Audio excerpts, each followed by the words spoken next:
So I've noticed that most pedestal fan designs are pretty similar, except this one. But is their performance similar too?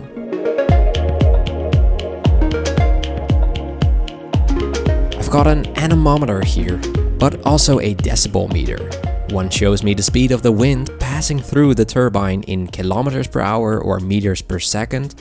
So basically, we will test the wind speed these fans will produce. The other one is just as important, the decibel meter, which will measure how noisy these fans really are. And we want to sleep while having these on too. So the lower, the better. First off, let's introduce them. The first one and the most expensive one is the one we've all seen and want. The Dyson TP00 Cool. But don't get it twisted, it doesn't cool at all. It's just a regular fan like all the others. Then we have the Rowenta Turbo Silence, which looks like a fancy upgrade of one of the more traditional fan designs out there, which also happens to be the best-selling model on Amazon. Next in line is the Fuave FF9020W, the Xiaomi Mi Smart Standing Fan 2 and the Duux Whisper. Finally, we have the eDream Small and Foldable Fan. For reference, these are the prices of each model.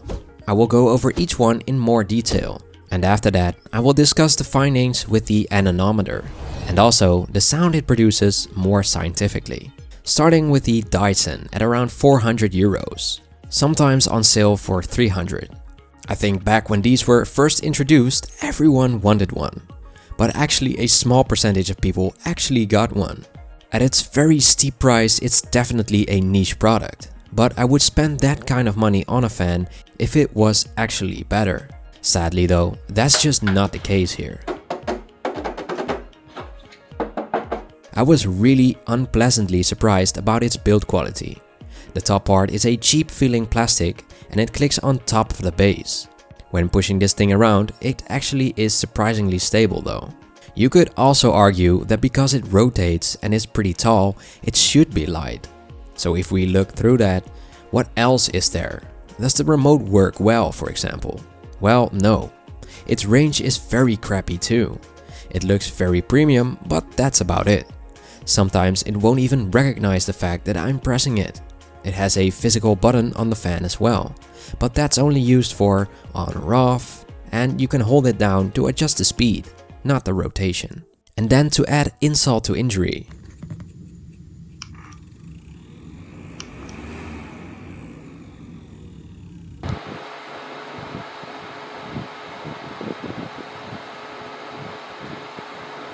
the fan makes a lot of noise for the least amount of wind speed out of all the ones here. More on that later. To be fair, the price is also for the fact that it has a built-in air purifier, which is a cool concept. But the air purifier filters are just as expensive as you would imagine, at around 70 euros per filter. As a comparison, my Philips filter replacement is around 20 euros. There is obviously no way of having it swing vertically, so it's only horizontal, which I must say looks very satisfying, because it swings very smoothly from left to right. There is also no easy way to move it, because I think it would damage over time if you would just lift it up by the plastic top part. And lifting this thing up by its base every time is a headache too. It's not controlled by an app, only the remote, which snaps on the top with a few weak magnets, but overall pretty cool and thought out. Finally, it does not remember the setting you had it at. It will reset every time you unplug it. The fact that it does not even remember at which setting you had it is quite upsetting actually. Then at around 100 euros we have the Rowenta. Very often on sale for around 60 to 70 euros though. I think if we're talking just build quality, this one is definitely the best. But that is mostly because of the material choice. While most here have a plastic build, this one has an aluminium one and with a solid and heavy base. You can adjust the height, but it's not something you would likely change often. It only has horizontal swing, but you can angle it manually too, which will allow you to choose a vertical angle. At the head it has this stop, for if you wanted to just focus at one spot. On the control panel just beneath the head you have this knob which you can turn, which are very basic 3 speeds, a night mode and a turbo mode. Turbo is basically speed 4 in this case, and the night mode is basically speed 0. Once enabled, it will light up the night mode logo, which is annoying for if you want to have a fully dark room at night. I was surprised at how high this fan can go. It can be really tall if you wanted to, and it doesn't feel weak while doing it, or fragile when you push it around a little bit. The big downside for me with this fan is the fact that even night mode is still a little too much wind. I would like to customize it a little more with at least like 10 modes if we're talking speed. The Rowenta does have the most awkward handle like ever on a fan too. When grabbing this thing, you almost feel as if your hand is inside the cage, and there isn't even enough room. Then once you lift it, the head will rotate, so I always grab it by its interface. But that's weird, right? Finally, you won't have the remember function since it works with a physical button, so it's always back to off anyway. Next in line is the Duux Whisper, which sells at around 120 euros. We had to change setting here because I had to send back my new Duux Whisper because it had some problems. The build quality leaves something to be desired in my opinion. It's a little fragile, shakes a lot when you gently push it around, and you can notice it in its all plastic build. Then again, if we compare it with the Dyson, I think for the 120 euro mark, Duux actually delivers good value here. But I'm sure they can improve just so slightly and still make a good profit. The design of this thing is very good, and honestly I like it the best out of the ones here. It changed the game for unique looking fans, and at that it has been very successful. With 26 different wind speeds, there is always one you like, so it has that customizability I look for. Even though I feel like it could have been 15 speeds. Since the difference is so subtle when you have 26 different speeds, it could have been easier in my opinion. The remote also works just as crappy as with the Dyson, with a very small range and sometimes doesn't even register being pressed. This one is just a regular one. You have ones with the battery as well, but I cannot recommend these. If you wish to know more about that, go watch my other video on the Duux Whisper itself. It has this futuristic looking button on the base, which you can turn to set the speed and turn it on or off. The Duux Whisper can swing both horizontally and vertically at the same time. It also remembers what your last setting was, which is superior. Now this would be my second model, since the first was written off on the noise it made after months of usage. And the second one we have here did not work anymore after a year of usage. So for me, it does not have the best track record. But I'm willing to accept that it could be just my bad luck. Still, I would recommend you keep that in mind when you're making your purchase decision. Next up is the Fuave FF9020W at around 90 euros, which is often on sale for around 60. This one looks very similar to the Duux Whisper in my opinion, but unlike the Duux Whisper, it actually has buttons on the base, which are touch sensitive. The only big downside is that with every touch it makes this beep, which can be absolutely annoying if you want to set your desired setting at night, which is guaranteed to wake everyone up. It also doesn't remember your last setting, making you press it again and again. The remote works fairly decent and nothing too special here again. And the range isn't that good, but it's still better than the Dyson or the Duux.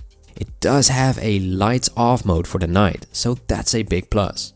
The wind speeds are kind of weird actually. The modes are called Sleep, Natural and Intelligent. Now the sleep is obvious, just a little quieter than it already is, but makes the wind speed significantly less, to the point I never use it because it doesn't produce enough wind to keep me comfortable on a hot day. The natural mode is also a little weird in my opinion. It tries to mimic the winds of nature where they come and go, yet it doesn't work. This feature was first introduced to me on the Duux Whisper, which they have done very well, but here it's nothing more than a gimmick, as it only turns down the speed in my opinion. I always set this fan on a regular mode and adjust the speed according to my liking. Now as far as making a cracking sound with the vertical swing, I haven't tested it as long as I've tested the Duux Whisper, so I cannot yet comment on that with certainty, but it already makes some cracks at the end of the left-right cycle, so I can imagine it will be similar. Still, I will update you on that in the comments. The fan is also adjustable in height, similarly to the Duux Whisper. I am not sure which fan was here first, but they do look very similar on pretty much every front. Funny enough, this one has 24 speeds and not the 26 like the Duux. but still very similar here too. Once again, it could be done in 15 speeds. Everything above that is just marketing in my opinion. When talking build quality, I think I would prefer this one over the Duux. It's just as plasticky, but it feels sturdier overall. The design is a little less, but yet it doesn't look as ugly as the regular fans do. It still has that new design look.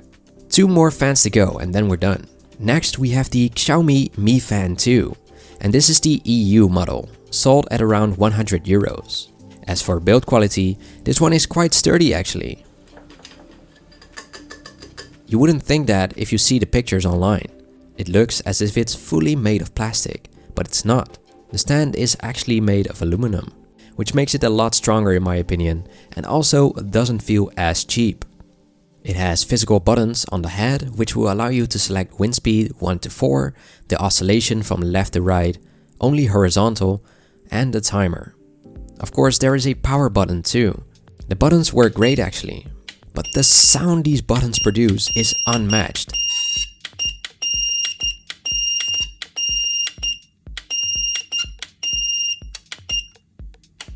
It's very annoying, and I've noticed that if you repeat it, it will actually be worse like every 4th time. So don't come near this thing when there's people sleeping. Luckily, there isn't any big LEDs to keep you awake, so the sound the buttons produce could be its only downside. I think it looks pretty modern too, especially if you already have that kind of interior design going on. This thing will fit right in.